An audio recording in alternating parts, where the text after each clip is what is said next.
this time. She's one of the best friends of the bride and also the honor, and Miss Dianne Lee, like your fairy toast. For Louis the couple. Big round of applause.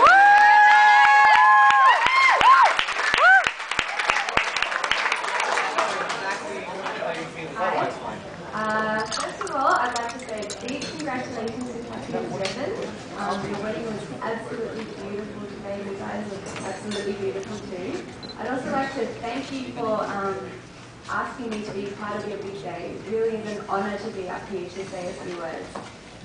I've known Kathy since we were in Year 7, our first year of high school, which is, I think, middle school in the States here. Now, we're in the same peer support group, which was a group organised to help people, make friends and fit into high school. And I clearly remember my first impressions of Kathy. She was really pretty, she was really cool, friendly, bubbly. At the time, she had her fringe all hair sprayed up, which is, I think, bangs. So she was all sprayed up, which was like the look back then. And plus, she was friends with all the few cute boys we had in Yankee back then. From there, I think our friendship has grown. In high school, we shared a few classes. We were in the same maths class, French class. We used to throw lollies into candy, We used to throw candy into each mouth. Lollies!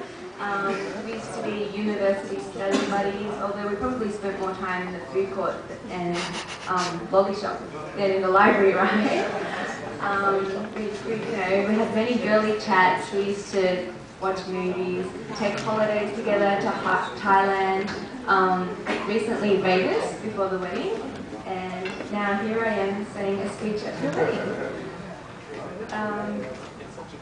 Now, I first heard about Stephen when she was, as you all know, they met over the internet through Facebook. Yeah. So at the time, I know Kathy was chatting online. She actually had two close friends that she was chatting to online at the time, so it was a bit confusing at first, but one of them she sort of chatted to every night, and then that soon developed into a phone conversation every day or every night. So she grew close to this friend of hers through the internet and telephone. And then I think soon after that, Stephen flew over to Australia to meet Kathy. And then not long after that, Kathy planned a long trip to the US to spend more time with Stephen. Our close group of girlfriends back at home, we remember when Kathy returned from the States, and the way she turned to us and said, "I think I'm in love," we knew that it was serious. We finally got a chance to meet Stephen when he flew over to Sydney. I think it was my birthday actually. We were at a bar and I'd just come back from Europe. And of course I was planning to size up this guy who my best friend claimed she was in love with. I remember Stephen was a bit withdrawn at first, so it's really hard to tell what he was like first impression. But he had this mature aura about him, and he was nice, personable, he had a sense of humour, and I think it was evident how much he really liked Kathy. So, Stephen, you passed with flying colours in my eyes. And what do you know, I think a year and a half later they're engaged. I think Stephen sort of enlisted the help of Mira to propose to Kathy with a surprise visit to Australia, and luckily it all turned out well in the end. Otherwise Mira probably wouldn't be up here. Now, our close group of girlfriends at home, who've grown to know and love Kathy very much, we've come up with a few points about Kathy. So for those of you that don't know her very well, it might give you a bit of insight into her.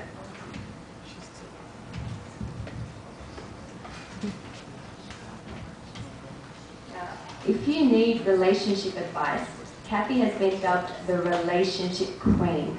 We're amazed at how she seems to know the answer to everything, any relationship issue that you can think of. From kissing, apparently it's all about kissable lips, to strengthening friendships, to knowing when to flick a guy when he's not worth it, etc., etc. Kathy knows it all. The next point is Kathy loves wasam, which is Vietnamese fresh rice paper rolls. Every time we have a girly get-together, Kathy is guaranteed to sort of beg to us, oh, please let us have Wallangsum, please let us have Wallangsum. And Stephen, you should note that this is really a way to Kathy's heart, so if you're ever in her bad books, you know what to do.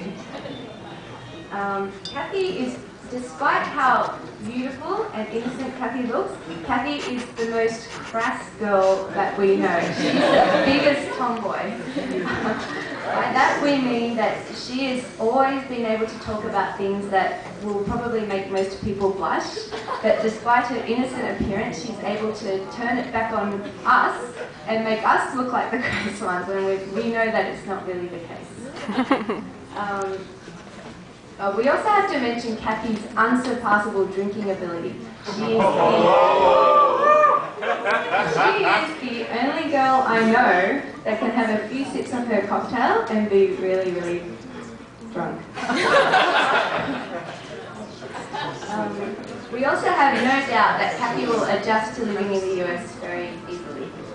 Back at home, there have been many times when we have thought Kathy has been more American than Australian. She's always picked up the American lingo very, very well. First of all, I think the first time Kathy sort of said to us, let's bounce, we really didn't know what to do.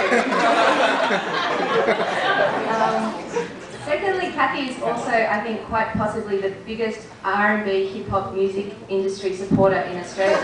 She's always guaranteed to have a good CD in her car. So her moving to the R&B hip-hop capital of the world is, I guess, an easy transition. On a more serious note, Kathy is the most patient and understanding person I know. She's always rational and calm and always tries to be optimistic, and she doesn't let things get her down. Kathy is very strong-minded in a good way, and I also think she's very courageous to be able to move to the other side of the world for someone she loves, to leave her family and her friends and her home behind.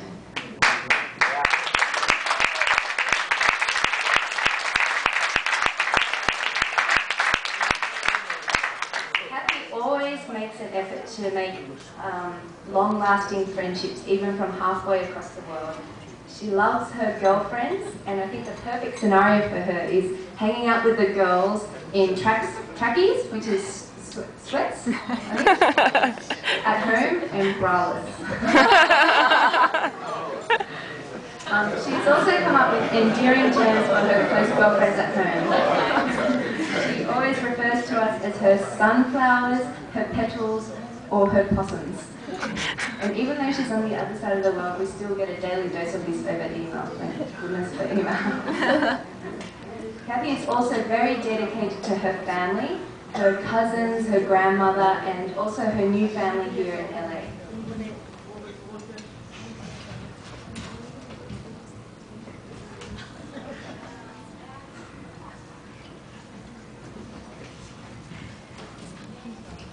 Now, how has Kathy changed since meeting Stephen?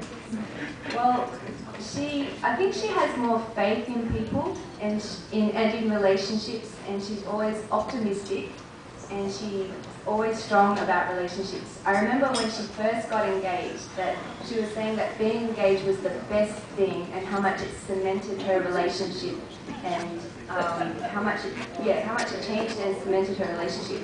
But I guess the core person that Kathy is, she hasn't really changed a lot. She's still the sweet, funny, kind-hearted, patient girl, and I guess this must show that Stephen must bring out the best in her. So on that note, I'd like to, if everyone could raise their glass and take a sip too. Kathy and Stephen, I hope that you continue to bring out the best in each other. Kathy, your petals, sunflowers, yoda tingles, possums in particular, hope that your dreams of becoming a Wallangsum restaurant ajumma in LA come true.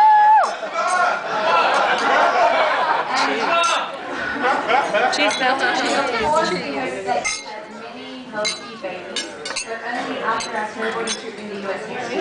Yeah. Cheers to Kathy and Stephen. Cheers!